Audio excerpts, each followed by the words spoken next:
Eh bien, bonjour à tous. Mon nom est Sonia Tremblay-Lepage. J'ai 62 ans. Je suis mariée depuis 42 ans et j'ai deux enfants, un garçon, une fille. Je suis également grand-mère de quatre petits-enfants, trois garçons, une fille. Je suis une fille de la Côte-Nord. Je suis née aux Escoumins et vécu les 8 premières années de ma vie à Sainte-Anne-de-Portneuf, où mais aujourd'hui, ça s'appelle Portneuf-sur-Mer, village près de Forestville. Avec ma famille, nous sommes déménagés à cette île et nous y avons passé le reste de mon enfance et adolescence jusqu'à ce que je quitte la Côte-Nord pour suivre celui qui allait devenir mon mari, René. Je suis la quatrième d'une famille de cinq, trois garçons, deux filles. Je dirais que nous avions tout pour être une famille heureuse, mais le destin en a décidé autrement. Mes parents ont vécu deux grosses épreuves, dont la première est que ma mère s'est brûlée le haut du corps en partie au 3e degré avec de l'huile à friture. Comme nous étions dans un petit village sur la côte nord, avec très peu de services médicaux, c'était une infirmière, elle s'appelait Garde Lavoie, je me souviens encore. Elle venait tous les jours changer les pansements de ma mère jusqu'à ce qu'à un moment donné, quelqu'un s'est rendu compte que ça allait pas. Ça fait que, elle a été transférée à l'hôpital des Grands Brûlés à Québec et elle a eu 6 greffes. Quelques années plus tard, mes parents ont eu un grave accident de voiture près de Bécomo. Ils ont dérapé sur la route 138. En fait, ils ont fait de l'aquaplanage, les entraînant à débouler un ravin de 75 pieds. Ma mère a été dans le coma avec fracture du crâne et commotion cérébrale. À son réveil, au bout d'un mois de coma, elle ne se rappelait plus rien, ni mari, ni enfant. Mon père s'est fracturé le cou, quatrième vertèbre. Cela représentait plusieurs mois d'hospitalisation et de réhabilitation. Ils étaient à Québec, dans des différents hôpitaux, et nous, les enfants, à cette île. Ces épreuves ont conduit mes parents, surtout ma mère, à la dépendance de médicaments et d'alcool. Souvent, je m'entends dire, je n'ai pas eu de mère. Je garde un très mauvais souvenir de mon enfance jusqu'à ce que je quitte la maison. Le souvenir de mon enfance, c'est médicaments, alcool. Un jour, j'avais 12 ans, environ 12 ans, avec ma sœur, 14 ans. Nous avions été supplier le pharmacien de ma mère d'arrêter de lui donner les médicaments qui la droguaient. Une visite qui s'est avérée vaine. Plusieurs fois, mon petit frère et moi, ainsi que ma mère, avons fait la grande fouille partout dans la maison pour trouver les médicaments qu'elle cachait. Il arrivait souvent que je rentre de l'école et qu'elle était sur le plancher, incapable de se relever. Je lui en ai voulu une grande partie de ma vie. J'en ai resté marquée jusqu'à ce que Dieu m'en délivre. Aujourd'hui, nous avons une très belle relation. Dieu m'a délivré de la colère que j'entretenais envers elle. Mon père est décédé à l'âge de 71 ans du cancer des os et ma mère est toujours vivante. Elle a 87 ans aujourd'hui. Tout ceci a fait de moi une enfant très perturbée, très insécure, à en développer de l'angoisse extrême. Mon angoisse m'amenait jusqu'à m'évanouir. Je pouvais m'évanouir jusqu'à 3 fois par semaine.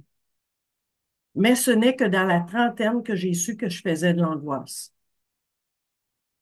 J'ai rencontré René à Sept-Îles en 1977. Il venait de terminer un contrat de 5 ans avec les Forces armées canadiennes, dans la marine plus précisément. René avait un désir de connaître et travailler dans le civil. Il était donc sorti et c'est dans cette période que nous nous sommes rencontrés.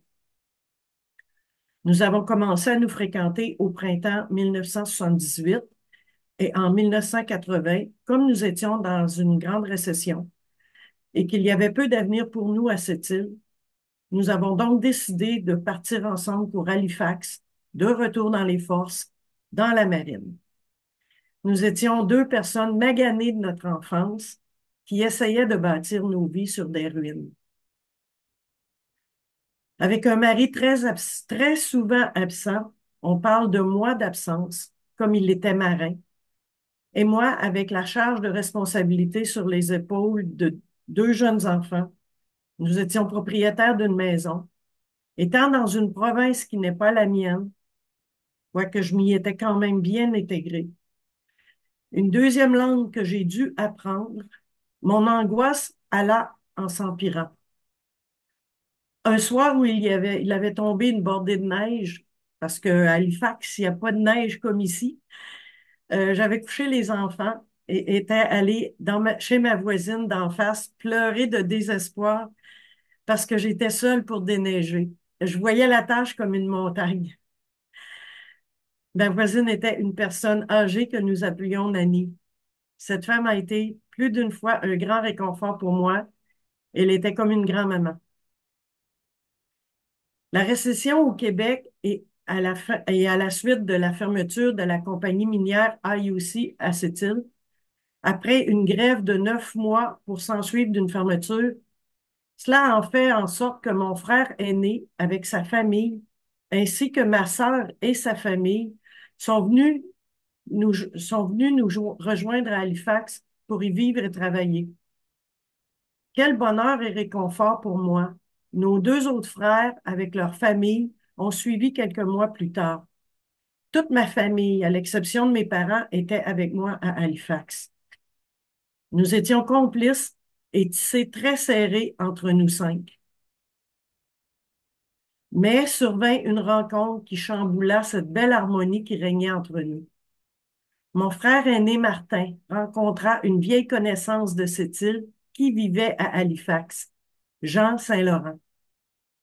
Jean et deux autres de ses frères, Gérald et Philippe, ainsi que leur famille, vivaient à Halifax et ils étaient tous chrétiens nés de nouveau.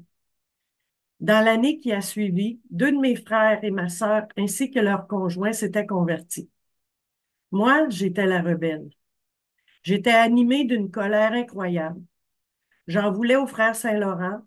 Je m'étais mise dans la tête qu'ils avaient divisé ma famille. Je me suis mise à fréquenter l'Église catholique, chose que nous n'avions jamais fait ni appris étant enfants. Mes parents n'étaient pas pratiquants, et par le fait même, nous les enfants non plus. Je ne connaissais pas grand-chose de l'Église catholique.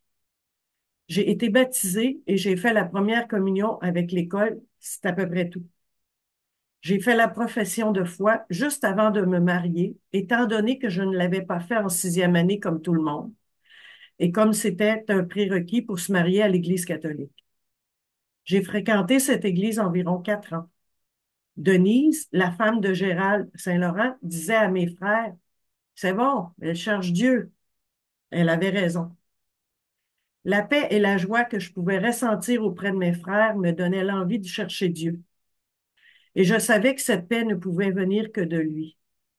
Je voyais la transformation chez mes frères et j'étais jalouse d'eux. Les conversions augmentaient chez les francophones à Halifax à tel point qu'ils avaient démarré une cellule en français. Un jour, on apprend qu'un marin québécois, François Corriveau, achète une maison sur notre rue à 2, 3 maisons de la nôtre. Nous sommes excessivement contents d'apprendre que nous aurons des voisins québécois. Devinez quoi? Il était chrétien, né de nouveau, et faisait partie du groupe de chrétiens francophones. C'est à cet endroit qu'est devenu leur lieu de rencontre les dimanches. Mon frère Michel stationnait sa voiture chez nous tous les dimanches matins et allait avec sa femme et leurs 3 enfants chez ce voisin pour assister à leur culte. Je rageais de colère, mais je les accueillais tous les dimanches à la fin de leur culte. Ils dînaient chez nous et passaient l'après-midi avec nous. Michel ne manquait pas une semaine pour me dire que j'étais perdue et que j'allais en enfer. Il m'évangélisait, m'expliquait le plan du salut, mais j'étais bouchée et ne comprenais pas. En fait, je ne voulais pas l'entendre. J'étais convaincue que nous n'avions pas besoin de changer de religion pour être sauvés, que je pouvais demeurer catholique et être sauvée. De plus, ça me mettait tellement en colère de me faire dire par mon frère que j'étais perdue, alors qu'il n'avait pas plus que moi été élevé dans la religion Il était qui, lui, pour me dire ces choses? Cela aura duré 4 ans. Je m'impliquais, pardon, davantage à l'Église catholique. J'avais joint la chorale et j'avais un bon cercle social. J'étais jalouse. Je voulais être égale à ce groupe de chrétiens, à mes frères, à mes belles-sœurs. Un soir, c'est une anecdote, un soir, je lavais ma vaisselle, puis j'étais seule. René était absent. Et je criais à Dieu, puis je demandais à Dieu de venir habiter en moi. Puis je me souviens que je me touchais, puis je criais à Dieu, puis je disais, viens, viens dans ma peau, viens en moi. Puis je m'étais retrouvée tout mouillée. Je cherchais partout. J'avais même fait entrer des témoins Jéhovah chez moi et je les avais écoutés pendant des heures tout en me disant, mon frère prétend avoir la vérité.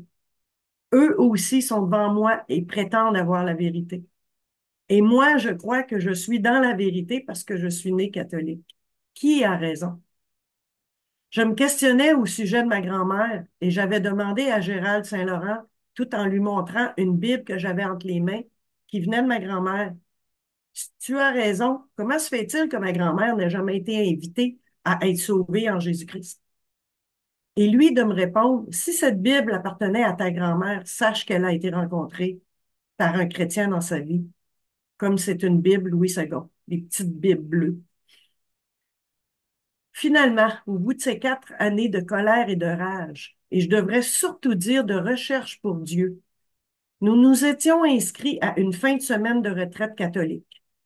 J'avais demandé à ma belle-sœur Hélène, l'épouse de Michel, de garder nos enfants pour la fin de semaine afin de nous permettre de participer à cette retraite.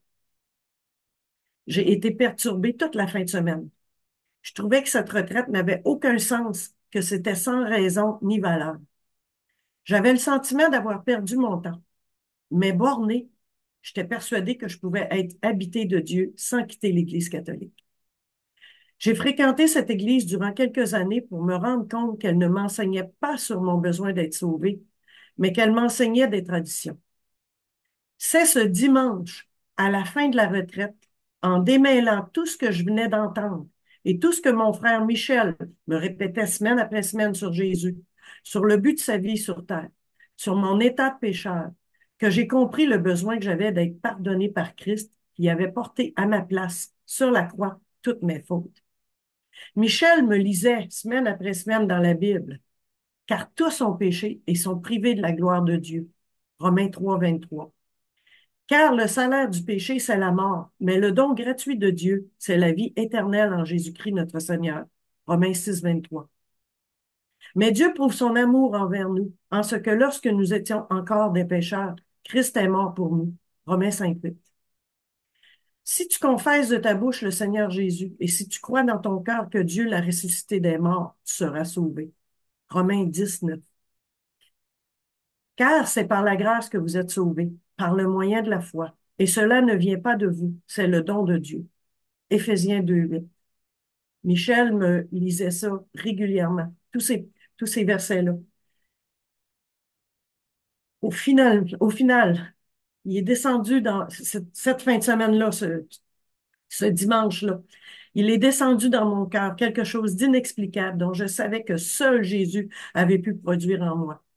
Une paix profonde, une joie, une présence en moi. Je le savais que c'était Jésus, mon sauveur. Enfin, je venais de comprendre que ce Jésus avait passé à travers cette souffrance et cette mort sur la croix pour porter mes péchés. J'avais enfin compris que j'étais pécheur. Et oui, j'avais compris que Michel avait raison. J'allais droit en enfer si je ne me reconnaissais pas pécheur et ne demandais pas pardon à Jésus. J'ai pleuré de joie, de reconnaissance. Je ne pouvais plus m'arrêter. J'avais besoin de le dire aux chrétiens et à ma famille, ainsi qu'à mon entourage. J'ai été rencontrer le prêtre de ma communauté. Je lui ai tout raconté ce que je venais d'expérimenter et lui ai dit qu'il ne me reverrait plus.